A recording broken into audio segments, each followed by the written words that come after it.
Donc, bonsoir à tous. Nous avons intitulé cette rencontre, qui est une première rencontre d'une série de 3 cours. Nous avons lancé Bezrat Hashem cette trilogie pour pouvoir rétablir certaines définitions concernant Géoula et Mashiach. Toutes ces définitions, toute cette étude est basée sur les écrits de la Géoula du Ramchal, Rabbi Moshe Chaim Luzzatto. Nous allons en parler un petit peu plus dans les minutes qui suivent. Et nous allons surtout essayer de remettre un petit peu les choses dans leurs proportions, étant donné qu'on voit que ces derniers temps, tout le sujet de la Géoula et du Mashiach est très étudié, ou on va dire est très diffusé, d'accord? Tout le monde va entendre parler de Géoula et de Mashiach. Et dans la diversité de ce qu'on entend, il y a des fois des contradictions et on ne sait plus tellement qui entendre, quoi entendre. Où en sommes-nous, et on veut un petit peu comprendre quelle est cette période que nous vivons, où est-ce qu'en fait nous nous situons par rapport aux prophéties, par rapport aux écrits, etc. Commençons par le commencement, à savoir, on va un petit peu dire qui était Rabbi Moshe Chaim Luzzatto, le Ramchal HaKadosh. Pour les personnes qui suivent le groupe, nous avons un groupe de femmes intitulé La Géoula avec le Ramchal, dans lequel j'envoie 2 enregistrements de 10 minutes à un quart d'heure environ 2 fois par semaine, tous les quelques jours, ça dépend des fréquences. Et donc, pour certains, il y aura des informations qui vont être un petit peu répétées, mais ça, c'est pas grave. C'est toujours bien d'écouter une deuxième fois parce que comme ça, on arrive à préciser, à affiner les connaissances. Et pour les personnes pour qui c'est nouveau, si ça va un petit peu vite, vous me laissez une question sur le chat et Bezrat Hashem, dès qu'on finit la conversation, j'essaierai de répondre. Donc, pour parler un petit peu du Ramchal, qui est Rabbeinu Moshe Chaim Luzzatto, est très célèbre pour les écrits qu'il a laissés concernant tout ce qui est le moussar, c'est-à-dire la morale juive. Je parle en particulier du livre de Mesilat Yesharim ou de Derech Hashem, qui est un traité de morale et qui a été vraiment répandu dans le monde entier, même chez les personnes non juives. La philosophie et la pensée du Ramchal, il faut savoir, est étudiée. C'est un petit peu comme le Rambam, par exemple, le Rabbi Moshe ben Maimon, qui était un grand philosophe, un grand médecin il y a 800 ans. Et ses écrits, donc, ont été diffusés même chez les non-juifs. C'est ce qu'on dit en hébreu, que Am Israël est hors la goïm, Am Israël est source de lueur même pour les peuples des nations du monde. Ça fait partie aussi de notre mission sur Terre. Donc, au niveau du nom, Ramchal, Rabbi Moshe Chaim Luzzatto, il est connu. Par contre, il est moins connu pour les œuvres qu'il a rédigées dans le domaine de la Torah, de la Kabbalah. Donc, tout ce qui est Kabbalah, c'est en fait le domaine, la pensée ésotérique, les secrets de la Torah, on va dire les profondeurs de l'étude. Depuis qu'il était tout jeune, il est né en Italie déjà, à Padoue, d'accord? Et depuis qu'il était tout jeune, il était connu pour sa grandeur et sa maîtrise dans tous les domaines de la Torah, de la Halacha, donc de la loi juive, etc. Mais aussi, il était à l'âge de 14 ans déjà très érudit dans les écrits du Zohar, donc de la Kabbale, de Rabbi Shimon Bar Yochai, et les écrits du Harizal, qui l'ont amené finalement à une maturité d'études et de connaissances à l'âge de 14 ans, 15 ans dans son adolescence. Il faut savoir qu'il était arrivé à un tel degré d'études qu'à l'âge de 20 ans, il n'y avait plus aucun livre ou aucun écrit ou aucun article qui arrivait à l'éveiller, à lui permettre en fait un renouveau de ses connaissances. À tel point que Akadosh Baruch Hu, que Dieu a fait descendre un ange céleste des mondes supérieurs qui s'est dévoilé à lui à l'âge de 20 ans et qui lui a révélé en fait des secrets de la Torah lui permettant d'écrire un deuxième Zohar, la suite du Zohar de Rabbi Shimon Bar Yochai. Donc, pour cela, on va y revenir dans les prochaines minutes. Je voudrais quand même dire que le Ramchal a été à une période dans sa vie très controversée. On ne va pas rentrer là-dedans, ce n'est pas le sujet du cours, mais une fois qu'il est décédé et que toutes ses œuvres ont enfin pas toutes, parce qu'il y a beaucoup d'œuvres qui ont été malheureusement enterrées, qui jusqu'à aujourd'hui sont perdues, mais quand sa connaissance, sa sagesse s'est dévoilée après sa mort, il a été vraiment complètement reçu de tous les grands, et les plus grands sages d'Israël se sont exprimés à son égard. Ils ont été vivement impressionnés. On peut citer le Maguide de Mezrich qui a témoigné qu'en fait sa génération n'était pas au niveau de comprendre son excellence morale et le sens de l'abstinence qu'il avait. C'est pour ça qu'il avait pris pour un faux messie, pour ce qu'on appelle en hébreu un Mashiach Sheker. Et c'est pour ça qu'il avait été tellement controversé quand il était jeune et encore vivant. C'était à cause en fait d'un manque de compréhension de ses écrits. Parce que justement, il était à un niveau qui était tellement élevé et peut-être un peu trop élevé pour la génération dans laquelle il était.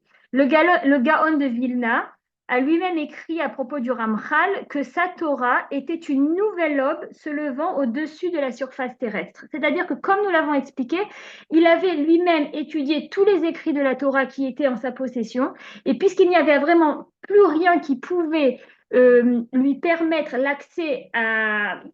Il était, on va dire que, si on peut s'exprimer ainsi, d'accord, il a plafonné à un moment donné au niveau des connaissances. Il n'y avait plus rien qu'il pouvait apprendre dans ce monde. Donc, c'est comme ça que Akadosh Baruch Hu lui a envoyé son ange. L'ange, je dirais son nom une fois parce qu'on ne peut pas tellement dire ce nom dedans, c'est l'ange Shmuel qui est descendu et qui lui a enseigné donc qui lui a dévoilé des secrets extraordinaires de la Torah. Maintenant, il faut savoir que le Ramchal, donc pendant ces dévoilements-là, a eu le droit de recevoir en personne le dévoilement de Eliyahu Hanavi, d'accord. Quand on dit un dévoilement, ça ne veut pas dire forcément qu'il a vu la personne descendre physiquement. C'est en fait le dévoilement d'âme. C'est le dévoilement d'âme céleste. C'est des révélations célestes qui sont effectuées par des âmes très élevées ou par des anges, et que ce soit à l'état de veille ou à l'occasion d'un rêve, euh, ils recevaient toutes ces informations. Toutes ces informations donc descendaient des mondes célestes. Je voudrais juste ouvrir une petite parenthèse et dire que tout le sujet de ce soir est basé vraiment sur l'étude des textes profonds de la Kabbalah, et donc, tout ce que je vais dire va peut-être des fois paraître un petit peu... c'est ésotérique, d'accord. Donc, si on ne fait pas rentrer là-dedans la dimension de foi et de Emouna, si on reste vraiment que sur le côté cérébral et terre à terre, je dis tout de suite, peut-être il y aura certaines choses sur lesquelles on aura un petit peu certaines choses avec lesquelles on aura peut-être un petit peu du mal à accrocher. Mais il faut savoir que cela fait partie de la vie juive, cela fait partie de la tradition juive. Le dévoilement d'âmes célestes comme ça, de Maguid, de Neshamot, ce sont des événements qui ont eu lieu dans le passé chez les grands, chez de très grands sages dans les générations, au long des générations. Donc même si ça peut paraître un petit peu farfelu, comment ça il a reçu des anges et comment ils lui ont parlé, comment il a écrit, etc. Il faut savoir qu'il y a certains domaines dans lesquels on ne peut pas toujours marcher entièrement avec le côté cérébral. Quand on rentre dans la métaphysique de certaines choses et que ça transcende, il faut savoir que on doit aller avec la foi, on doit aller avec la émouna donc, et la coutume qui nous enseigne euh, certaines choses qui ont été transmises de génération en génération. Voilà, je ferme la parenthèse. Donc, pour en revenir à ce qu'on disait, lors de ces dévoilements, le Ramchal a reçu l'ordre divin par Eliyahu Hanavi qu'il a été désigné dirigeant de la Géoula. Et il disait que, étant donné que ça avait été le pilier de la Shrina, donc de la présence divine pendant la Galoute, il aura le mérite d'être son guide lorsqu'elle sortira de Galoute, c'est-à-dire lorsqu'elle sortira d'exil et qu'elle rentrera en Géoula. Il faut savoir que la Shrina, la présence divine, d'accord, s'exprime aussi par les âmes d'Israël. Nous tous réunis ensemble, vous qui m'écoutez, nos proches, âmes Israël dans la diaspora, tout le monde fait partie de la Shrina. Donc, quand on dit que le Ramchal va diriger la Shrina quand elle va sortir d'exil, il faut savoir qu'en fait, c'est ni plus ni moins de là-haut, il est le capitaine du bateau qui permet de diriger les âmes juives qui sont en train de sortir d'Égypte, vous voyez. petit lapsus révélateur, c'est vrai qu'on est, même si on est en l'an 2024, on est un petit peu encore en Égypte dans certains concepts. Mais bon, donc le Ramchal nous a fait descendre sur terre toute la Torah de la Géoula, y compris les prophéties qui correspondent à la fin des temps, à notre période plus précisément, mais aussi au 7e millénaire, au 8e millénaire, au 9e millénaire et jusqu'au 10e millénaire. C'est-à-dire que pour les personnes qui ont un petit peu entendu parler de Kabbalah ou de métaphysique, le Harizal, qui est celui qui est le grand sage qui a eu le mérite de commenter le Zohar de Rabbi Shimon Bar Yochai, a eu le droit, a eu l'autorisation céleste de ne dévoiler qu'au 7e millénaire. Le Ramchal est le seul de tous les, de tous les sages de toutes les générations qui a eu l'autorisation céleste de dévoiler euh, euh, à Israël, d'accord, par ses écrits, au-delà du 7e millénaire, c'est-à-dire même dans des étapes beaucoup plus lointaines.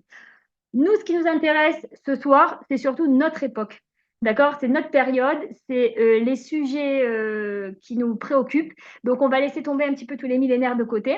Mais ce qu'il faut savoir, c'est que les écrits du Ramchal, malheureusement, à cause de la controverse qu'il y a eu à son époque, ont été, comme j'ai dit, une grosse partie enterrée. D'accord? Jusqu'à aujourd'hui, il nous manque beaucoup de ces écrits, mais ont été dissimulés. C'est-à-dire que ce ne sont pas des écrits qui sont forcément diffusés. Et c'est pour ça que ce soir, c'est aussi un petit peu l'occasion de faire connaître par le biais de ce Zoom, par le biais de ce séminaire, l'Institut Ramchal de Arnof à Jérusalem, qui a à sa tête le Rav Mordechai Shriki, et avec qui nous sommes en collaboration, qui va, Bezrat Hashem d'ailleurs, intervenir dans la deuxième partie de cette rencontre pour nous donner aussi encore plus d'informations et de définitions par rapport à tout ce qui se passe. Mais ce que je veux dire par là, c'est que vraiment, il a fait un travail extraordinaire de récupération des écrits et surtout de publier des livres de plus en plus, parce qu'il n'a pas, il n'a pas publié seulement les livres du Ramchal, il a aussi permis l'explication de certains écrits du Ramchal. Et j'ai envie de dire qu'en fait, le travail qu'il a fait, bon, il ne nous écoute pas encore, donc on peut se permettre de dire son éloge parce qu'on dit que c'est pas très bien de dire l'éloge devant la personne même, en présence de la personne. Mais il faut savoir qu'il a fait un travail incommensurable pour, et surtout, pour le peuple français. Parce qu'il y a beaucoup d'écrits du Ramchal, y compris des écrits de la Torah de la Géoula du Ramchal qui ont pu être traduits en français grâce au Rav Shriki, par le biais de l'Institut Ramchal, par le Rav Shriki lui-même et qui ont été publiés par l'Institut Ramchal. Et il faut savoir qu'en fait, aujourd'hui, très peu de personnes ont accès à ces livres. Parce que déjà au niveau de l'étude, comme je dis, c'est pas forcément évident d'accéder, de comprendre, mais aussi parce que tout simplement, les rabbinim n'en parlent pas, pas parce qu'ils ne veulent pas en parler, parce que eux-mêmes des fois ne le savent pas. Et je donnerai ici comme anecdote que le Ramchal a eu le mérite, comme je disais au début, d'écrire donc la suite du Zohar de Rabbi Shimon Bar Yochai. Il a rédigé 70 tikkunim, ce qu'on appelle les 70 arrangements. Pour les femmes qui suivent mon groupe, vous avez entendu parler de ce livre. Il y a des révélations extraordinaires par rapport à la Géoula. Nous avons cité et même étudié certaines prophéties par le biais dans le cadre de nos audios. Et il faut savoir que malheureusement, beaucoup même de rabbinim ne sont pas au courant de l'existence même du livre. Ça veut dire des fois on connaît le livre mais on ne l'a pas étudié. Là, je parle au niveau de l'existence même du livre. Et mon mari, le Rav Irmiaou Kaufman, a fait un travail aussi extraordinaire depuis ces 2 dernières années parce qu'il est parti chez les rabbinim, chez les grands de la génération, et il a tout simplement éveillé un petit peu l'esprit et la conscience autour de ces écrits du Ramchal sur la Géoula. Et il a été, donc, ce que je disais pour compléter l'anecdote, il a été assez étonné de voir qu'il est arrivé chez certains rabbinim qui ne savaient même pas que le livre existait. Parce que lui, en fait, il partait pour les faire signer sur une lettre on va dire une lettre d'appel au peuple d'Israël. D'accord? On a ce qu'on appelle en hébreu un kol koré. Nous avons diffusé cela fait 2 ans que nous diffusons un kol koré pour justement permettre l'expansion de l'étude des écrits de la Géoula du Ramchal. Et quand il avait fait au début, quand il était parti au début de son épopée, j'ai envie de dire, c'était vraiment juste pour faire signer les rabbinim pour qu'ils soutiennent cette action. Et en fait, il s'est rendu compte qu'au début, ils avaient un petit peu du mal à soutenir l'action parce qu'ils ne savaient même pas de quoi on parlait. Donc, je voudrais un petit peu, c'est-à-dire, je suis très méfiante quand je dis ça, d'accord, parce que je ne veux surtout pas être catégorique ou être ou donner enfin, parler un petit peu dans l'absolu des choses, mais il faut savoir que quelqu'un qui parle de Géoula sans se baser ou sans apporter les sources du Ramchal Akadosh va avoir une information erronée dans le pire des cas ou tout simplement une information manquante dans le meilleur des cas. Donc il faut savoir qu'il y a une importance capitale de permettre en fait d'avoir conscience. Voilà, on va dire comme ça que d'avoir conscience de l'existence de ces écrits, c'est déjà quelque chose. Parce que comme ça me permet de limiter la casse. Quand je reçois une information, toujours, il faut essayer de savoir d'où vient la source. Quand on a une source, on peut remonter sur l'information et vérifier donc sa véricité. Et quand on est sur, comme je disais, sur des informations qui concernent le Mashiach ou qui concernent la Géoula, des fois on se retrouve devant une telle pagaille que finalement ça donne même plus envie d'entendre parler de ce sujet. Des fois ça donne même plus envie d'attendre la Géoula parce que où on nous fait très très peur. La guerre de Gog ou Magog, il va y avoir des morts, ça va être terrible, tout le monde va mourir, etc. Donc il y a beaucoup de gens qui sont très réticents, ne serait-ce que d'aborder le sujet. Et ça malheureusement, c'est très répandu aujourd'hui. Et dans d'autres cas, qui sont, on va dire, des meilleurs cas, c'est des gens qui sont déjà tellement, qui ont le cerveau déjà tellement lavé par des informations erronées que quand on leur parle de ça, en fait, ils nous disent qu'on n'a rien compris et qu'en fait, c'est pas comme ça que ça va se passer. Donc après, c'est pour ça que je vous disais, cette réunion, en tout cas pour cette première rencontre, d'accord? J'espère qu'elle va vous intéresser d'ailleurs, ce qui vous permettra peut-être de venir et d'écouter la deuxième et la troisième rencontre. Pour cette première rencontre, on est plus là en fait pour établir, comme je disais, des notions et des définitions. On va essayer de toucher quand même au secret de cette période, mais je ne sais pas si on pourra vraiment rentrer dans de l'étude comme ce que je souhaiterais faire, Bezrat Hachem, dans la deuxième ou dans la troisième rencontre, pour vraiment comprendre on va dire l'essence même. Qu'est-ce que c'est Mashiach? Qu'est-ce que Mashiach doit agir dans le monde? Quel est son rôle? J'avais d'ailleurs dans le groupe envoyé une série de questions que nous allons traiter pendant cette trilogie, Bezrat Hachem. On veut un petit peu plus recevoir d'informations concrètes. Voilà. Donc, essayons, malgré la panne d'électricité, de lire quelque chose. Le Ramchal, dans sa série, donc comme je dis, dans sa série d'écrits sur la Géoula, il a écrit un livre qui s'appelle Le Traité de la délivrance, le Mahamar à Géoula. Dans le Mahamar à Géoula, il explique que la Géoula, en fait, se constitue de deux étapes. La Géoula, on va l'appeler la rédemption. Je continuerai de dire la Géoula, d'accord, mais il faut savoir pour ceux qui peut-être comprennent un peu moins bien, la Géoula, c'est rédemption, ok? C'est un genre de délivrance. Mais on est délivré de quoi? On va vers où? On vient d'où? Bezrat Hachem, on va essayer d'y répondre. Il faut savoir que la Géoula, n'est pas comme certaines personnes des fois peuvent se l'imaginer. C'est pas on vit notre vie, d'un coup il va y avoir une guerre et d'un coup hocus pocus, comme ils disent en hébreu, abracadabra, euh, il va y avoir, je sais pas, le chauffard, des éclairs, Mashiach qui se dévoile, des miracles extraordinaires et ça y est, on est en Géoula. Je ne veux décevoir personne, d'accord? Au contraire, je pense que c'est des bonnes nouvelles ce que je vais annoncer. La Géoula, si on veut la résumer en deux mots, la Géoula, c'est un changement de conscience. Ça veut dire que la Géoula s'opère d'abord dans l'esprit et après, elle va s'exprimer matériellement dans ce monde par effectivement certains événements historiques qui vont permettre, oui, effectivement, des miracles, le dévoilement de Dieu, le dévoilement de Mashiach, le kibbutz galouyot, je sais plus comment on dit ça en français, le rassemblement des exilés, donc la soumission des nations du monde qui vont arrêter de faire la guerre à Israël, etc., etc. Donc oui, il y a dans le processus de Géoula des événements historiques, mais ce n'est pas quelque chose qui se passe du jour au lendemain. La Géoula, c'est d'abord et avant tout un processus. Et tout ce qu'on pourra vivre pendant la Géoula, ça veut dire chaque étape qu'on franchit pendant la Géoula, c'est en fait le résultat d'un cycle qui a été accompli ou d'un processus qui a été accompli.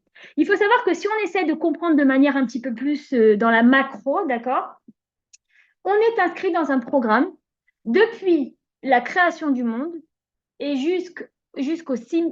à l'an 6000, d'accord, pour 6000 ans, nous sommes inscrits dans un programme qui vient réparer la faute d'Adam Arishon. Donc ça, on en parlera un petit peu plus pendant la deuxième rencontre, mais il faut savoir que tout ce programme est entièrement sous le contrôle divin et que tous les événements historiques au fur et à mesure des années, des générations, nous amènent en fait vers un but ultime qui est le but donc de la rédemption, de la réunification des mondes, de la réunification des messies. D'accord, je dis déjà beaucoup, je suis en train déjà d'étaler beaucoup de notions, mais ne vous inquiétez pas, on expliquera tout ça. Et surtout de la réunification de Am Israël, donc du peuple d'Israël avec son Créateur. Nous sommes aujourd'hui à l'année 5784. Ça veut dire que si on voit par rapport à la création du monde jusqu'à la fin jusqu'à l'an 6000, qui est la fin d'un cycle, le cycle donc de la réparation de la faute d'Adam, nous sommes en fait pas très très loin de la fin du programme. Maintenant, il faut comprendre que pendant cette période de 6000 ans, on a vécu aussi des sous-cycles. D'accord, pendant ce grand cycle de 6000 ans, on peut segmenter ça en 3 grands cycles. La Torah nous enseigne qu'il y a 2000 ans de Tohu, ça veut dire de désordre, 2000 ans de Torah et 2000 ans de Mashiach. Donc là, en fait, on se retrouve, 2000 ans de Biat Mashiach, pardon, 2000 ans de venue. Nous avons déjà accompli entièrement les 4000 premières années, d'accord, les 2000 années de Tohu, les 2000 années de Torah, et nous sommes vers la fin, on est en train de finir les 2000 années de Biat Mashiach, de venue du Mashiach. Ça veut dire quoi les 2000 années de venue du Mashiach? Ça veut dire qu'en fait, pendant 2000 ans, on prépare sa venue. Maintenant, pour essayer de mettre un petit peu les compteurs à zéro par rapport à Mashiach, il faut savoir que Mashiach n'est pas du tout un but dans la création du monde et n'est pas du tout un but dans ce processus. Le Mashiach, c'est un moyen, c'est en fait l'envoyé que Akadosh Baruch Hu a prévu pour Am Israël à la fin des temps. C'est l'envoyé de Dieu qui nous permettra de nous rééduquer pour nous reconnecter à la connaissance divine. C'est-à-dire que Mashiach, en fait, c'est le premier homme qui va réussir à récupérer la Yechida, ce qu'on appelle l'unité, qui est une partie de l'âme très élevée qui était chez Adam Arishon. Seulement au moment de la faute, Adam Arishon a perdu cette partie-là de son âme. Et Mashiach, ça va être donc le premier à récupérer cette Yechida, cette unité, et son travail va être de diffuser cette unité sur tout le peuple d'Israël. Parce qu'en fait, le but ultime, il faut le savoir, c'est qu'à la fin, tout le monde, tout Am Israël soit en fait Mashiach. C'est-à-dire que tout Am Israël revienne à un niveau de connexion avec Akadosh Baruch Hu et à un niveau de prophétie. Donc, il faut lâcher un petit peu la caricature trop diffusée que Mashiach, ça va être un roi et nous, on va être dans une monarchie et nous, on va être en fait des disciples ou je sais pas moi, des subordonnés. Non, tout le travail de Mashiach, bien au contraire, c'est que oui, c'est vrai qu'il va y avoir 1000 ans d'années de Yemot Mashiach, ce qu'on appelle, mais pourquoi il y a ces 1000 ans? Parce que justement, Mashiach va nous éduquer, va nous permettre de remettre les compteurs à zéro et de permettre à tout Am Israël, dans toute sa splendeur, de retrouver en fait une unité. Il n'y a plus de hiérarchie, il n'y a plus de modèle pyramidal, il n'y a plus celui-là il est au-dessus de ma tête, et après il y a les subordonnés, après il y a ceux qui sont en bas les bas de classe, les moins bons, les meilleurs. Il n'y a plus tout ça. Tout ce qui est pyramidal, c'est annulé. Et c'est le travail que va devoir faire Mashiach justement pour permettre à tout le monde de revenir de se réunifier et de se reconnecter, de se réunifier avec Akadosh Baruch. Ça, c'est pour parler un petit peu du. Est-ce que c'est aussi se purifier? Si ça ne vous dérange pas, marquez-moi les questions sur le chat. À la fin, j'y répondrai. C'est aussi se purifier, oui, mais se purifier de quoi? C'est ça qu'il faut comprendre. Oui, bien sûr que c'est aussi se purifier, parce qu'en fait, ce qui se passe, c'est que nous, pendant 6000 ans, en exil, on a pris plein de faux plis. D'accord? Parce que pendant les périodes d'exil, c'est la période où Dieu n'est pas dévoilé sur terre.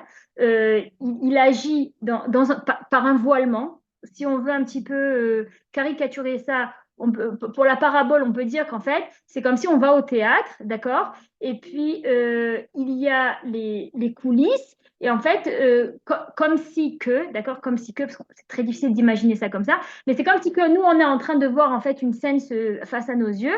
Et derrière les coulisses, il y a tous ceux qui sont responsables en fait de toute la logistique, du changement de décor, de la lumière, du son, etc. Donc en fait, pendant la période d'exil, Akadosh Baruch Hu, il est en coulisses. On ne le voit pas. Donc, du fait qu'il y a cet éloignement, du fait qu'il y a ce voilement, on va prendre de manière automatique des faux plis.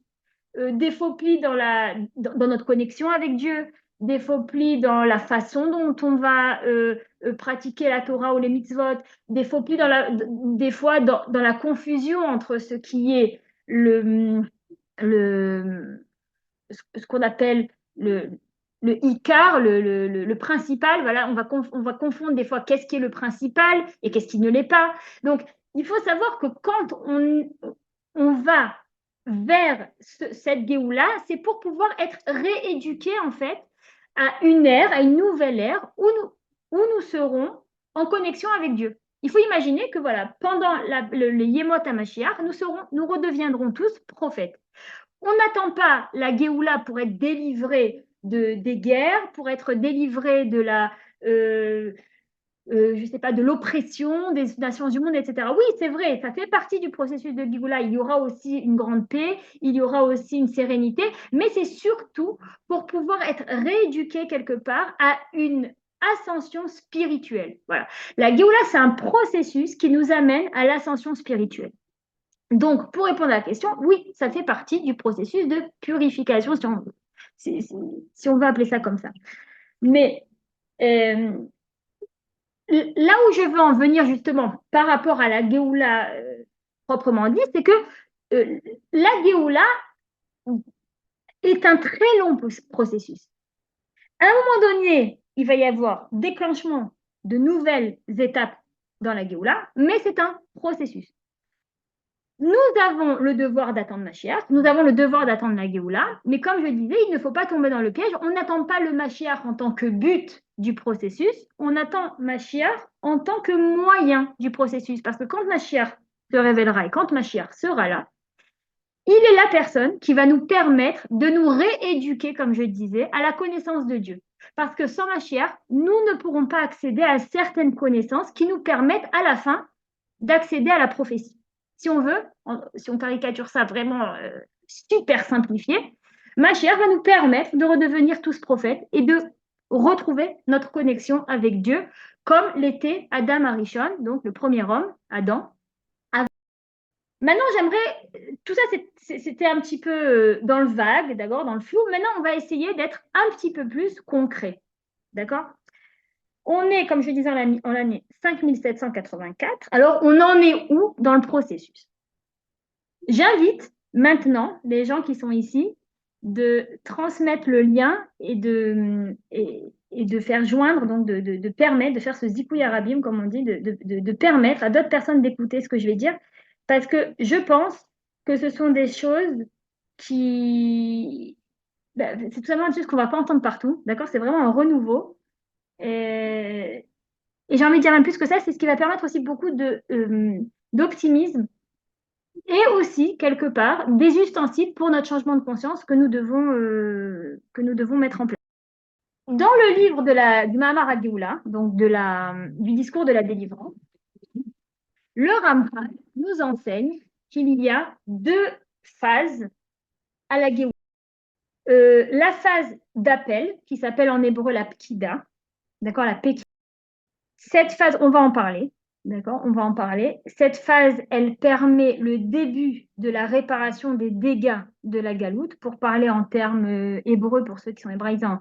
Elle commence donc un processus, pendant la Pkida, on commence un processus de réparation des kilkulim, d'accord?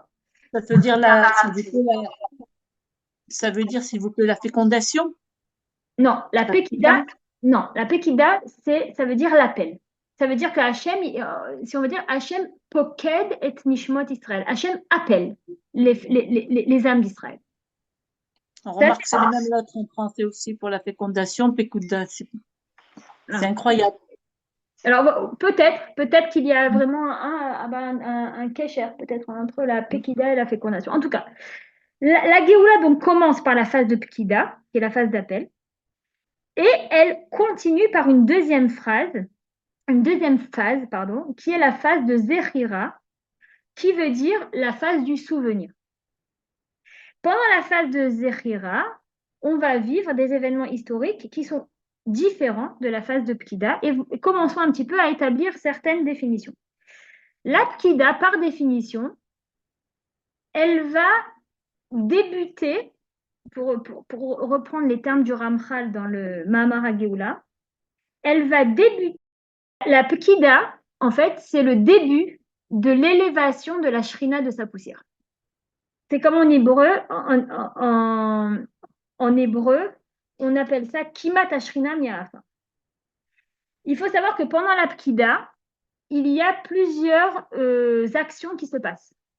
Mais ces actions vont être dissimulées.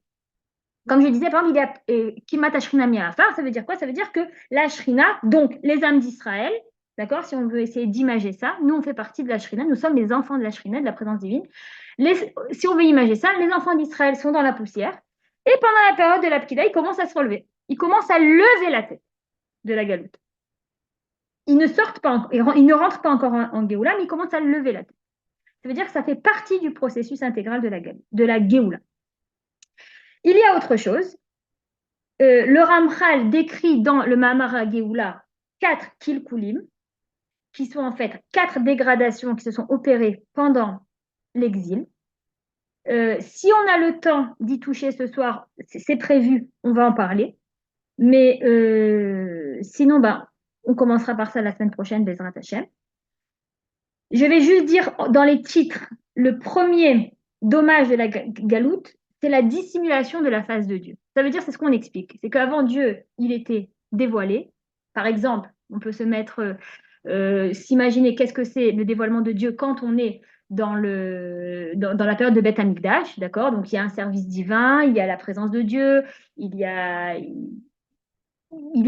Israël sur sa terre avec une paix, avec un roi, ou même s'il n'y a pas vraiment c'est pas vraiment pour la royauté, mais c'est surtout parce qu'il y a la déclaration de la royauté d'Hachem à travers le Beth Amikdash. Et dès que Israël sort en galoute, donc sort en exil, le premier dommage est opéré, c'est le dommage de donc la dissimulation de la face. Bon, finalement, je vois que je suis en train d'en parler, donc on va en parler. D'accord, on va en parler cette semaine, on va définir tout ça, Bezrat Hashem. On peut comprendre que de ce dommage-là, du moment qu'il y a voile, d'accord, du moment que Akadosh Baruch Hu rentre en coulisses, d'accord, qu'on ne le voit plus, eh ben, cela va enclencher automatiquement le deuxième dommage. C'est ce que le Ramchal explique. Le deuxième dommage, c'est le pouvoir qui est relégué aux nations. Donc, ça s'exprime comment concrètement? C'est que déjà, c'est un dommage qui est très considérable. Et comme je disais, il se déduit du premier, d'accord, pour revenir sur le langage du Ramchal, que, étant donné que Jérusalem est en ruine, que Israël commence à s'éparpiller, eh ben, les pouvoirs vont être relégués aux nations du monde. Donc, c'est eux qui vont commencer. Bon, pour ça, il faut avoir un tout petit peu de background, comme j'ai envie de dire, euh, c'était quoi ce que donnait Beth Amikdash à l'humanité, d'accord? Mais bon, on va dire ça en quelques mots. Si vous voulez, quand il y avait Beth Amikdash, toute l'abondance qui arrivait sur terre descendait par le biais de Beth Amikdash, donc par le biais de Israël, et était répandue sur les nations du monde. Quand je dis l'abondance, c'est l'abondance matérielle comme l'abondance spirituelle. Maintenant, l'abondance matérielle est le résultat d'une abondance spirituelle, il faut le savoir. Du moment où le deuxième dommage est opéré, ça va plus être forcément ça va plus être forcément en corrélation, parce que maintenant, Am Israël se disperse et on se retrouve avec une abondance et matérielle et spirituelle qui est dispersée elle aussi dans les nations du monde. Et d'ailleurs, on voit que les nations du monde donc se renforcent en terre, en argent, au niveau matériel, en armée, en technologie, en format, comment on appelle ça, en savoir, en connaissance. Et donc finalement, Am Israël se retrouve asservi chez les nations du monde, au lieu que ce soit lui en fait c'est-à-dire c'est Am Israël qui va être dépendant maintenant de ce que vont donner les nations du monde, c'est-à-dire une terre, un foyer, une infrastructure, etc. Alors qu'en fait, ce soit Israël qui est supposé être la source de l'abondance sur terre. Ça, c'est pour le deuxième dommage. Le troisième dommage, qui est, qui est un dommage terrifiant, d'accord? On a un kill cool terrifiant, et qui est la suite. Donc, en fait, ce qu'il faut savoir, c'est que c'est un engrenage. D'accord? Le premier dommage entraîne le deuxième dommage et entraîne le troisième dommage jusqu'au quatrième dommage. Le troisième dommage, c'est en fait l'exil de la Shrina. L'exil de la Shrina, attendez, je me suis peut-être un petit peu mal exprimée. J'aimerais quand même rectifier parce que j'ai mélangé un petit peu le deuxième dommage avec le troisième dommage. Il faut savoir qu'en fait, c'est que au niveau des mondes supérieurs, dès qu'il y a le voilement de la face de Dieu, alors à ce moment-là, toute l'abondance va commencer à se disperser chez les nations du monde, comme je disais, l'abondance matérielle, l'abondance spirituelle, l'abondance de la connaissance, d'accord? Et finalement, de là, la Shrina sort en exil. Et donc, la Shrina, comme nous le disions, pour essayer de comprendre un petit peu ce que c'est la Shrina, la Shrina, c'est une perception, c'est une connaissance, la Shrina, c'est l'intelligence de Dieu. Mais bon, tout ça, c'est très abstrait. Si on veut un petit peu comprendre c'est quoi matériellement la Shrina, on comprend que c'est Béné Israël, c'est-à-dire ce sont les Neshamot, ce sont les Juifs. Donc, la Shrina sort aussi en exil. Et pour reprendre certaines notions du Ramchal, c'est un dommage qui est terrifiant parce que la Shrina tombe en exil parmi les princes de l'impureté et elle est livrée au service des clipotes. Donc ça veut dire au service je ne sais pas comment traduire ça, les clipotes, les scories, Marc Ravshreki ici. Donc en fait, Les écorces. comment? Les écorces. Les écorces. Voilà. Donc on est livré au service des clipotes. Maintenant, je vais vous dire, c'est pas très très difficile de s'imager tout ça quand on voit ce qu'Am Israël a dû subir depuis qu'on a quitté notre terre. D'accord? On est vraiment, vraiment, on peut comprendre pourquoi il dit que c'est un dommage qui est terrifiant. On passe au quatrième dommage parce que j'essaie de faire vite pour essayer de rattraper un peu le retard. Le quatrième dommage, c'est en fait, comme je disais, dans cet engrenage, on a le voilement de la face, d'accord, premier dommage, qui entraîne automatiquement la perte de l'abondance pour Israël, c'est-à-dire que l'abondance s'éparpille, qui entraîne la dispersion d'Israël, la dispersion de la Shrina, l'exil de la Shrina, d'accord, dans les nations, dans les princes de l'impureté, comme l'écrit le Ramchal, et donc finalement la Shrina est asservie aux écorces. Et le quatrième dommage qui est en fait la fin, et qui est très malheureusement, c'est une résultante, d'accord, il faut savoir que c'est une résultante, c'est pas ça l'exil au niveau de son essence, d'accord, ça va être la résultat de tout ça. C'est les souffrances de l'exil quand Am Israël se retrouve donc dans cette catastrophe. Et le quatrième dommage, on va le lire, d'accord? Et je ne sais pas si quelqu'un ne va pas s'y retrouver là-dedans, que ce soit dans notre génération ou que ce soit dans les générations qui nous ont précédés là, ces 100 dernières années, ou que ce soit tout simplement dans toutes les générations depuis la destruction du temple. Donc, lisons ce passage de Ramchal pour le quatrième dommage. Le quatrième dommage est l'oppression d'Israël qui souffre en exil de dénuement en but au cruel décret qui se renouvelle sans cesse à son encontre, la mort et la captivité. Cela ressemble à l'action du creuset de fer en Égypte qui affine et purifie, car ces épreuves ne sont pas pour rien. Seul le renforcement extrême de la Gévoura, c'est-à-dire de la force de la rigueur, l'attribut de rigueur, d'accord, ça on est en train de parler par rapport à l'arbre séphirotique, donc on parle de la rigueur. Donc on est le renforcement extrême de l'attribut de la rigueur suscité par les écarts d'Israël a permis aux anges punitifs de s'emparer de la considérable force de la justice aggravante, de la considérable force de la justice aggravante et par son biais d'agir avec cruauté, colère et fureur. Ils punissent Israël, quand on dit ils, ce sont en fait les anges punitifs, d'accord? Ils punissent Israël jusqu'à la lie pour que ses crimes soient pardonnés. Ces crimes, on parle des crimes d'Israël, d'accord? S-E-S. Pour que ses crimes soient pardonnés, sa faute effacée. Israël sera alors purifié de toute impureté, innocenté, ses accusateurs n'ont plus d'arguments contre lui, puisqu'ils auront désormais reçu leur tribut aux cieux et ici-bas. Ils ont démesurément meurtri l'être d'Israël par les services infligés et lui ont dérobé sa subsistance. Les dommages causés, et donc voilà, jusque-là, c'est pour le quatrième dommage. Donc je ne sais pas si ça vous parle, d'accord, mais ça fait depuis la destruction du temple qu'on y est.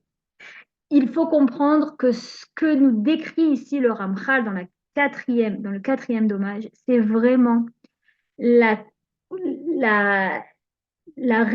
résultat de tout un processus. Donc, étant donné que en fait, ça commence toujours par Israël, d'accord? Parce qu'il ne faut pas rejeter la faute sur les autres. Il faut savoir prendre la responsabilité de ses actes.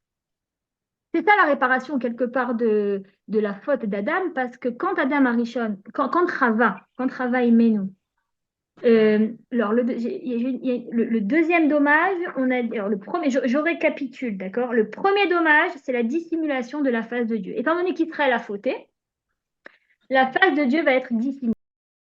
Le deuxième dommage, qui est donc, comme nous disions, une résultante, d'accord? C'est automatique, ça se déclenche. Ça va être le pouvoir qui est délégué aux nations. Donc, les nations, en fait, en hébreu, on dit que c'est la Yenika. Il y a une Yenika, il y a une Yenika, des Umot Haolam. D'accord? L'Inok, ça veut dire. On est soumis aux nations.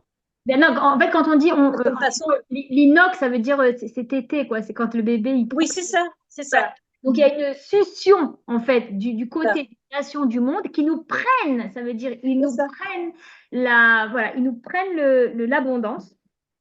Et par le fait que spirituellement cette abondance elle commence à s'éparpiller, donc la Shrina, troisième dommage, la Shrina descend aussi en exil. Et enclenche le quatrième dommage, qu'une fois qu'on est asservi donc au clipote, au prince, comme dit le Ramchan, au prince de l'impureté, alors on se retrouve dans une situation où l'oppression, on est en oppression. Je vais relire parce que je vais vous dire, c'est tellement parlant. Regardez, on peut penser même ne serait-ce qu'à ce qui s'est passé le 7 octobre, d'accord? On y est. Maintenant, il faut savoir que ces souffrances, elles ont une fonction. C'est parce que tant qu'on n'a pas en fait expié la faute, il faut prendre ce que je disais, la responsabilité sur nos fautes. Ah oui, pour réouvrir la parenthèse que je voulais dire tout à l'heure, en fait, quand Chava Imenu à fauter. La question qu'Akadosh Baruch Hu s'est penché vers Chava Imenu, enfin, vers Adam Rishon, c'est Ayeka, où tu te trouves. Et là, on voit que un, il envoie sur l'autre. Ah non, moi, c'est pas moi, c'est la femme que tu m'as donnée. On va chez la femme. Ah non, moi, c'est pas moi, c'est le serpent qui m'a fait fauter. Mais en fait, il a posé à Kadosh Baruch Hu la question, il a posé, mais où tu es? Il n'a pas dit pointe du doigt et, et reporte la faute sur l'autre. Donc, il faut savoir que ce processus-là de toujours pointer du doigt et de chercher la faute, d'accord, de prendre cette place d'ange accusateur, c'est depuis la nuit des temps, d'accord, c'est depuis la création du monde. Et quelque part, la réparation de ça, c'est de savoir prendre la responsabilité. Ça commence avec Yehuda, qu'il a eu la force de reconnaître, voilà, reconnaître une faute, et il dit, par rapport à Tamar, bon, c'est pas le sujet, donc on va pas rentrer là-dedans. Celui qui a compris l'anecdote, il a compris. Mais c'est pour dire que vraiment, on n'est pas maintenant dans la réparation de ces 6000 ans. On n'est pas maintenant dans un schéma où on cherche à accuser celui-ci ou celui-là et à se dire, bon, écoute, moi, finalement, je ne suis que comment dire en hébreu, le korban. Je ne suis que le sacrifice des accusateurs. Non. Il faut savoir que on a nous-mêmes fait quelque chose qui n'était pas bien. On n'est pas nous, quand je dis nous-mêmes, c'est pas ce que vous avez fait hier ou avant-hier, d'accord? Là, on est en train de parler de choses qui trouvent leurs racines dans les générations et les générations passées depuis des millénaires, d'accord? Donc nous, en fait, on est là en train de subir le résultat de ce qui s'est passé pendant des centaines et des milliers d'années. Donc, des fois, c'est pour ça que c'est un petit peu niveau CP de dire, voilà, parce que tu as fait ça hier, alors aujourd'hui, tu arrives ça, et parce que tu vas faire ça aujourd'hui, alors demain, il va arriver ça. C'est-à-dire, il faut quand même essayer d'ouvrir l'esprit et d'approfondir la réflexion pour comprendre que quand on veut s'inscrire, nous, en tant que personnage aujourd'hui en 5784, on s'inscrit dans un programme de 6000 ans. On fait partie d'un programme qui est beaucoup plus large. Donc, pour comprendre un programme large, il faut que l'esprit aussi soit ouvert et la réflexion soit large.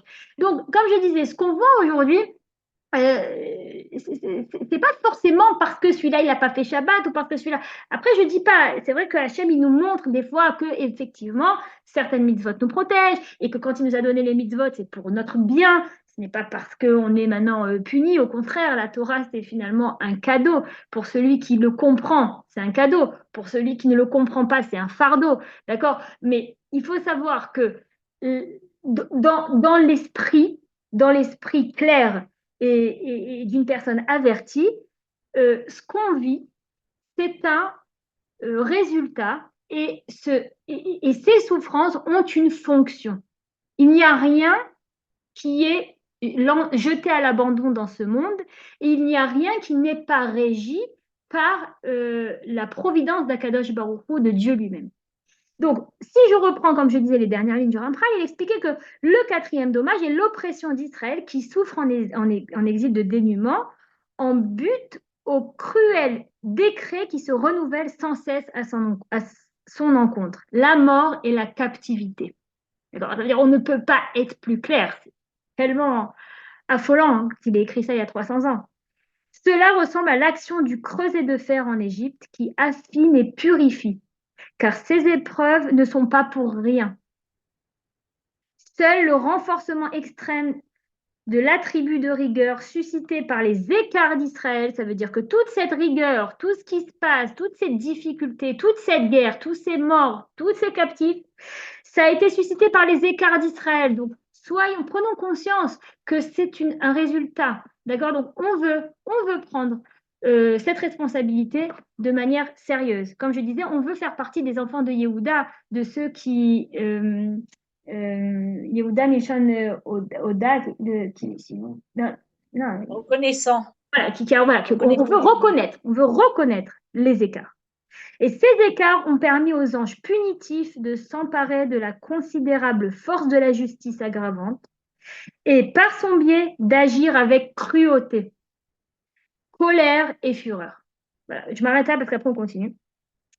Parce qu'il y a quand même d'autres choses à dire. Donc, c'est pour ça. Il faut savoir qu'en fait, tout ce qu'on va voir chez nos ennemis, d'accord, et nos ennemis, on en a beaucoup. C'est pas que les Arabes. Aujourd'hui, les ennemis, le Ramchal écrit que la dernière galoute, c'est la pire des galoutes. Pourquoi? Parce qu'elle réunit les 4 royautés qui nous ont toujours oppressés. Aujourd'hui, l'ennemi, c'est pas Ishmaël, c'est pas Amalek, c'est pas eux, c'est tout le monde. Là, on doit en fait sortir, on attend la rédemption de la dernière galoute. Cette galoute est constituée de toutes les galouillottes. Donc, l'ennemi, c'est pas forcément Ishmaël. C'est le Erev Rav, c'est Amalek, c'est Esav aussi, Edom, donc l'Occident. C'est l'Orient, c'est l'Occident, c'est tout le monde. Et ce qu'il faut savoir, c'est que, comme je disais, l'ennemi, c'est pas ce terroriste qui vient en chair et en os tuer et assassiner. Il faut savoir, alors là, je rentre vraiment dans le côté profond de la chose, dans le côté ésotérique. C'est pour ça que je vous dis, hein, je préfère avertir, d'accord? Il faut mettre ici beaucoup de bouffées de Emouna et de foi. Il faut ouvrir l'esprit parce que sinon, vous n'allez pas du tout adhérer à ce que je vais dire. Bezrat Hachem, que vous y adhériez parce que finalement, ça fait partie des secrets de la Torah. On rentre là en profondeur dans des choses qui nous permettent de comprendre un peu plus que le bout de notre nez. Il faut savoir qu'en fait, nos fautes créent des anges accusateurs. D'accord? Et de la même façon que nous, ici sur Terre, nous sommes un corps qui est animé par une âme, donc il y a, nous, en tant qu'êtres humains, nous sommes le témoignage d'un rapport entre spiritualité et matérialité. D'accord? Alors, de la même façon que nous sommes une âme dans un corps, alors eux aussi, ces gens-là, qui se permettent de tuer et qui se permettent d'agir avec cruauté et avec colère et fureur, comme explique ici le Ramchal, eux aussi, c'est en fait une incarnation. Seulement, dans leur cas, c'est l'incarnation d'un ange accusateur que nous avons nous-mêmes créé par nos fautes. Et je dis, c'est pas des fautes d'hier avant-hier, ça s'étale sur des années. Et donc, en fait, ils reçoivent l'ordre d'agir comme ils le font, parce que tout est régi finalement par Akadosh Baruch Hu. Et c'est là qu'il faut bien se mettre en tête au niveau de la foi que la pensée de croire qu'il y a 2 forces qui agissent dans le monde, à savoir les forces du bien et les forces du mal, c'est une pensée complètement chrétienne, c'est une pensée erronée. Pour les chrétiens, il y a les forces du mal, qui est la force de Satan, d'accord, qui agit contre les forces du bien. Il y a les qui représentent Dieu, qui est représenté par Dieu. Les forces du bien essayent d'amoindrir les forces du mal. Il y a une guerre permanente entre les deux et on attend tous avec optimisme que les forces du bien gagnent. Eh ben non, ça marche pas comme ça. Nous, quand on rentre dans les écrits et que surtout le Ramchal a fait descendre sur terre ce qu'on appelle la Emunat Haïchoud, la foi en l'unité, il faut comprendre que tout est régi par la même force. Et je vais vous le prouver. Ça veut dire que si Dieu n'était que le Dieu des bons, alors ça aurait voulu dire que alors il est là pour ceux qui font la Torah, il est là pour ceux qui font les mitzvot, il est là pour ceux qui vont prier, pour ceux qui vont être des bons juifs, comme on dit ça. Ou alors, pour les nations du monde, il va être là pour ceux qui sont gentils et qui font des bonnes actions dans le monde. Donc, lui, c'est le Dieu des bons. Et alors, automatiquement, ça laisse Rasvé Shalom place à une autorité qui est responsable des forces du mal. Donc, c'est pour ça qu'on ne peut pas à aucun moment penser que toutes ces forces agissent de manière séparée du système. Tout fait partie d'un système et tout s'emboîte. D'accord? Ça me fait penser à l'image de, comment on appelle ça, là, les roues mécaniques. C'est-à-dire une roue enclenche l'autre. De la même façon qu'ici, le Ramchal nous explique qu'un dommage entraîne le second jusqu'au 4e, qui est finalement un résultat qui s'exprime ici sur Terre, dans la matérialité des choses, par des événements historiques terribles. De la même façon, il faut savoir que nos fautes ont créé un enclenchement, un engrenage spirituel qui ont fait que tous ces gens-là qui se baladent et qui veulent notre mort ou qui crient aujourd'hui à la destruction d'Israël ou à l'anéantissement d'Israël, ce sont en fait l'expression d'anges accusateurs que nous avons nous-mêmes créés. Alors, ne vous inquiétez pas, parce que bon, Hachem, il y a toujours des solutions à tout, d'accord? Ces anges-là, accusateurs, se matérialisent et nous font peur, parce qu'à travers cette peur, on a un élan de Teshuvah. Quand je parle de Teshuvah, on va en parler aussi pendant les 2 prochaines rencontres des Hachem. On ne parle pas de Teshuvah maintenant au niveau pratique, d'accord? On parle de Teshuvah au niveau de la foi, au niveau de l'âme. Ça, on essaiera d'un petit peu plus expliquer tout ça. Mais ce que je veux dire, c'est qu'ils ont, finalement, ces gens-là, euh, cruels tels qu'ils soient et tout ça, ils ont quand même un rôle. Et ce rôle, c'est vraiment nous réveiller parce il doit se passer un changement, parce que le changement doit s'opérer.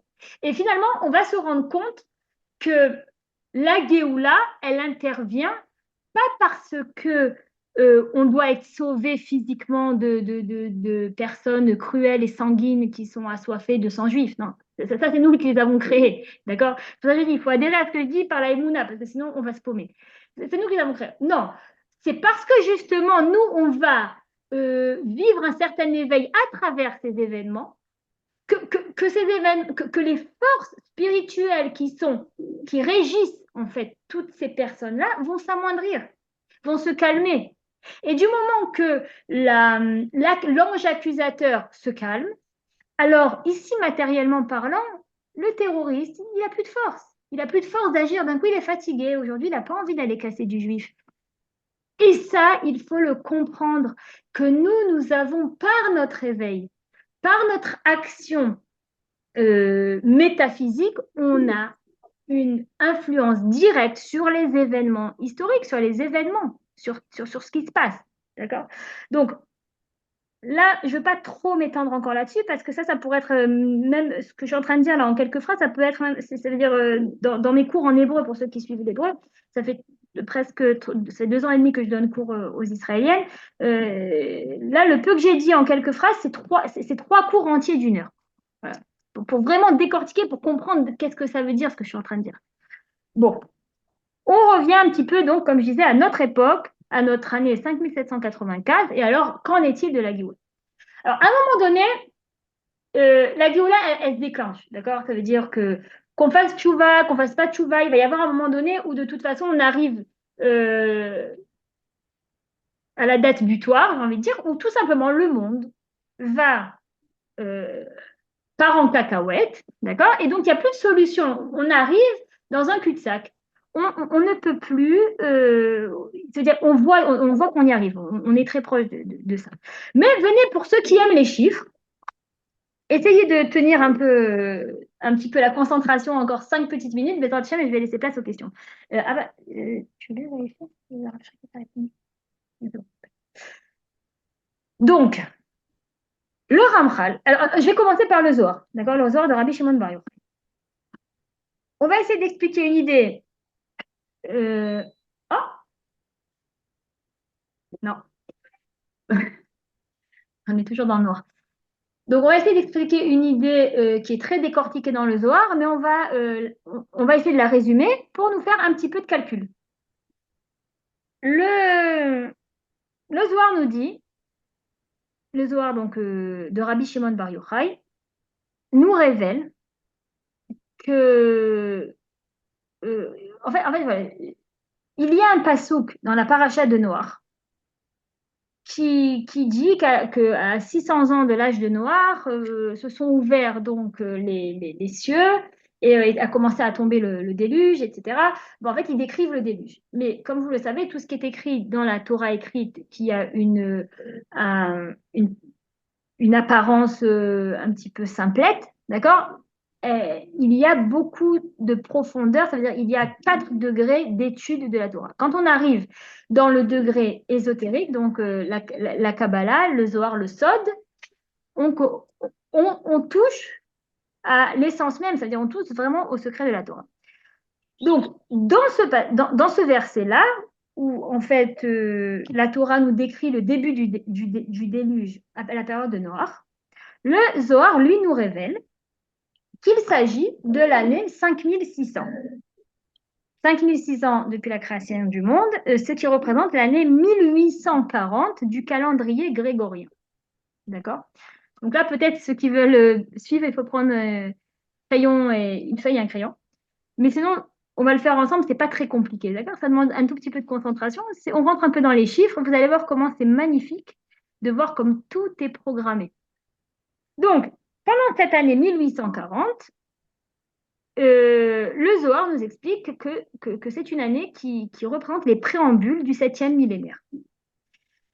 Et le Zohar explique qu'à partir de cette année-là, donc on va parler nous en termes de calendrier grégorien, pas parce que je donne plus de force au calendrier grégorien, mais en tant que personnes qui ont vécu en France ou qui vivent en France, c'est plus facile de penser selon ce calendrier-là. Donc, en l'année 1840, en fait, il va commencer quelque chose qui a un rapport déjà avec le 7e millénaire. Là, on est à la fin du 6e millénaire, à la fin du 5e millénaire. C'est l'année, je répète, je rappelle, c'est l'année 5600 selon le calendrier juif. Et Rabbi Shimon Bar Yochai nous révèle que pendant cette année-là, les sources de la sagesse s'ouvriront ici-bas et que l'univers atteindra alors son tikkun. Ajoutant aussi que tous les 60 ans à partir de cette date, la sagesse s'affermira davantage aussi bien dans les mondes supérieurs que sur Terre. Donc en fait, on nous explique qu'à partir de l'an 1840, il va se passer un flux d'abondance de sagesse. C'est une abondance spirituelle qui va aussi se matérialiser. Et c'est intéressant parce qu'il nous dit qu'après cette année, tous les 60 ans, cette lueur donc de sagesse, cette abondance de sagesse va aller en s'affermissant. Donc, si on compte de 1840 un cycle de 60 ans, on arrive en l'an 1900. C'est intéressant de voir que justement entre ces dates, on voyait avec mon mari qu'entre ces dates, c'était en fait la première révolution industrielle et la deuxième révolution industrielle. La deuxième révolution industrielle, elle tombe donc après cette date parce qu'étant donné qu'il y a le flux de sagesse qui tombe, alors ça va se matérialiser. Ça veut dire, il faut savoir, on n'est pas déconnecté des mondes supérieurs. Tout ce qu'on vit dans ce monde, c'est une matérialisation de ce qui se passe dans les sphères. D'accord? Donc, cette sagesse, elle va descendre, elle va affluer, et on est donc vers une matérialisation de la sagesse qui va être, et le monde va de plus en plus avancer. Et quand est-ce que cette sagesse, elle va encore plus s'affermir? On nous dit tous les 60 ans. Donc, on compte 60 ans, on est en l'année 1900. Encore 60 ans, on est en 1960. D'ailleurs, moi, je ne vivais pas encore à cette période, j'étais pas encore née à cette période, mais pour ceux qui ont vécu cette période, on m'a expliqué que c'était une période qui était très spirituelle, c'était le peace and love, là, comment on appelle ça, les enfants on m'a raconté, les enfants de Californie, tout ça. Ça veut dire toutes ces années 60 où on voit qu'il y a eu encore une lueur de sagesse, de spiritualité qui est descendue sur Terre, qui s'est matérialisée. Et alors, si on conclut le troisième cycle de 60 ans, on arrive à l'an 2020. Et en l'an 2020, qu'est-ce qui s'est passé? Boum, trach, Corona.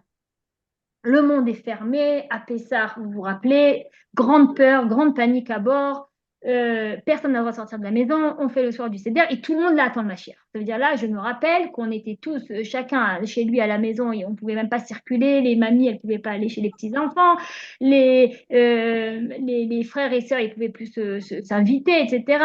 Boum, trach, Corona, il se passe quelque chose. Maintenant, on comprend que juste en 2020, on a accompli le troisième cycle des 60 ans depuis les 1840 dont nous parle le Zohar.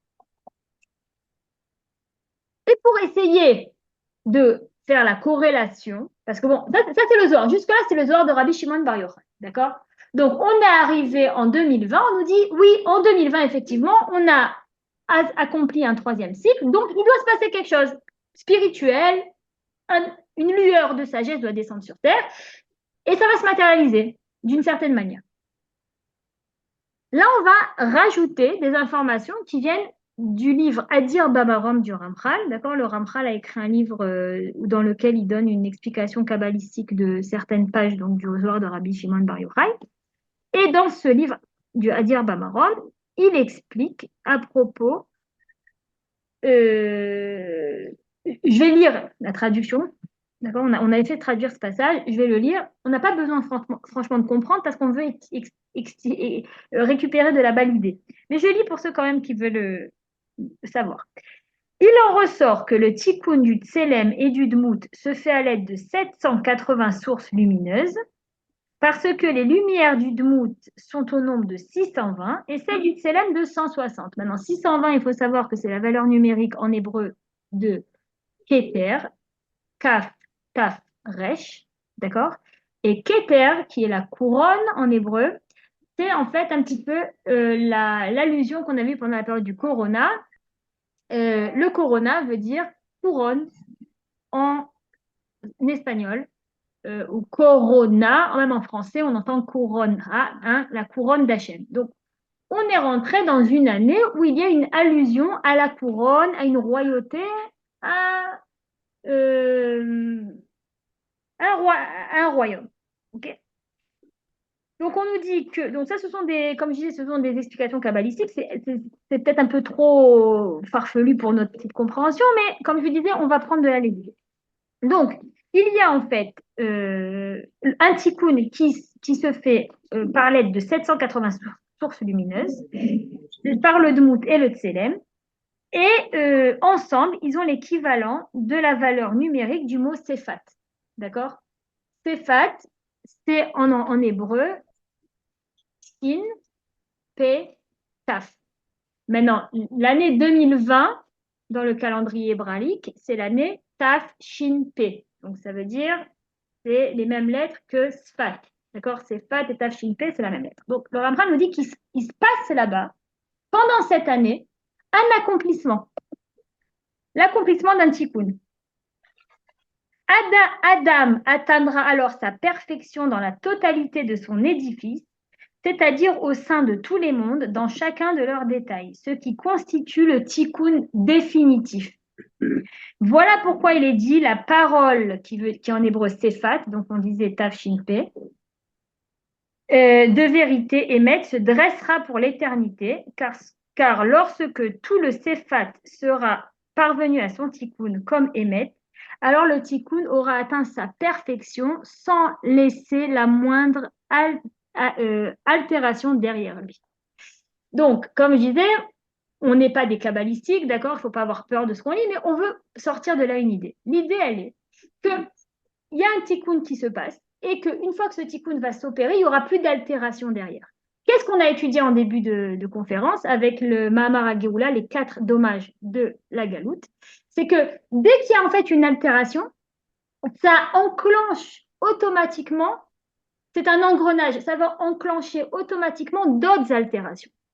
Et donc, du moment qu'il n'y aura plus d'altération, on va commencer une certaine ascension. Et on voit effectivement que depuis le corona, il y a un démantèlement de la matérialité qui est en train de se faire de manière crescendo, d'accord? Je crois qu'avec le 7 octobre, c'est en train encore plus de s'écrouler parce que là, il n'y a plus personne qui croit ni en l'armée, ni en l'armée, oui. Quand je dis croire en l'armée, attention, je ne suis pas en train de parler, Chaz Shalom, de nos Chayalim qui font Messirut Nefesh, etc. Pas du tout. Non, je suis plus en train de parler, ce que je veux dire, c'est qu'il y a une frontière infranchissable de 2,7 milliards de dollars qui, le 7 octobre, on ne sait pas comment, on ne sait pas pourquoi, n'a pas fonctionné. On laisse des centaines de personnes armées rentrer, faire un balagan total pendant des heures et des heures et des heures, repartir avec des dizaines et des dizaines de captifs, et personne n'arrive à agir. Pitom, tout le monde est bloqué. Enfin bon, ce que je veux dire, c'est qu'on ne va pas trop rentrer dans les détails, mais si on essaye un petit peu de se remettre dans le mouvement qu'on est en train de vivre depuis le corona, c'est une certaine dégradation de certaines croyances en la matérialité et ce qu'on appelle au marot, d'accord, au système. Et il y a quand même une certaine élévation, on commence une ascension au niveau spirituel. Et comme on disait, par rapport à la Pkida, donc qui est la première phase de la Géoula, pendant cette Pkida s'opère une certaine ascension, ça veut dire la Shrina, les âmes d'Israël commencent de se relever un petit peu de la poussière. C'est pas qu'on est en Géoula totale, mais on commence à lever la tête. Et pour un petit peu conclure cette idée, parce que je veux vraiment être à l'heure, dans quelques minutes, on va laisser la parole Bezrat Hashem au Rav Shriki, directeur de l'Institut Ramchal, pour synthétiser un petit peu cette idée. On sent, ça veut dire qu'au niveau collectif, on est tous en train de vivre un certain processus. Quand on se remet un petit peu dans les événements historiques, on voit que les processus étaient toujours très spécifiés par rapport à la zone géographique où était opéré un certain tikkun. D'accord. Si on voit par rapport à la Shoah, événement très très douloureux, ça s'est propagé, mais à un moment donné, ça a plafonné. C'est vrai que ça a été terrible, il y a 6 millions de juifs, mais ce que je veux dire, c'est que la Shoah n'est pas arrivée au Yémen, n'est pas arrivée aux États-Unis. Il y a certains juifs qui n'ont pas vécu les atrocités du Reich de Hitler qui s'est propagé en Europe. Donc c'était quand même assez spécifique. Euh, Pareil au niveau par exemple, je sais pas, des pogroms en Russie. Ça se passait en Russie. L'Inquisition espagnole, ça se passait en Espagne. Bon, à chaque fois, il y avait une autre partie du monde qui devait vivre une secousse. Et là, on sent qu'au niveau du collectif, on est en train de vivre c'est pas forcément une secousse, ce sont des secousses qui sont en train de créer un éveil et un changement de conscience. Et on le disait, la Géoula, ça commence d'abord par l'éveil et le changement de conscience, d'accord. On est vraiment dans ce processus de changement de conscience. Et ce qui est plus intéressant encore, c'est que à la fin, on expliquait à la fin de tout ce processus, c'est-à-dire le dévoilement de la Géoula, c'est le dévoilement de la Yérida. C'est quelque chose qui fait appel justement à cette idée de collectivité. Et on voit que de plus en plus, on est autour d'un processus collectif qui s'opère aussi grâce aux réseaux sociaux, grâce à l'Internet, grâce à la connexion qu'on se retrouve d'un coup connecté. Voilà, je suis là ce soir par Zoom avec vous. Il y a des gens je sais que j'ai reconnus là, qui sont connectés de Tibériade. On a des gens de Jérusalem. Et puis il y a des gens de France. Et je sais même qu'il y a, je crois, 2 ou 3 personnes du Canada. Donc pour vous dire que voilà, on arrive à vivre une réalité collective par des moyens aussi qui sont mis à Akadosh Baruch Hu nous a permis des ustensiles qui sont mis à notre disposition, qui permet aussi donc de vivre ce rassemblement, de vivre ce changement collectif. Donc, c'est un processus, d'accord? C'est pour ça que je disais, on va essayer de laisser tomber maintenant les dates. Attends, ils ont dit depuis le 7 octobre, chacun il donne ses dates. On rigole des fois avec mon mari, on dit c'est les dates du loto. Vous savez, il y a les numéros avec le loto. Alors là, il y a les dates de la Géoula. C'était la première bougie Tranouka, après une 8e bougie Tranouka. Après, attendez, maintenant la prochaine, là, c'est Pourim. Après, si il n'y a rien Pourim, ça va être Pessah. Mais il faut savoir qu'on n'est pas là pour attendre la date comme les numéros du loto. On est plus là, en fait, pour vivre le processus et pour adhérer à ce changement de conscience. Et par ce biais, par ce principe d'adhérer au changement de conscience, on pourra aussi, Bezrat Hashem, atteindre certains acquis, que ce soit au niveau spirituel et Bezrat Hashem, après, qui se matérialiseront et qui s'exprimeront aussi au niveau matériel.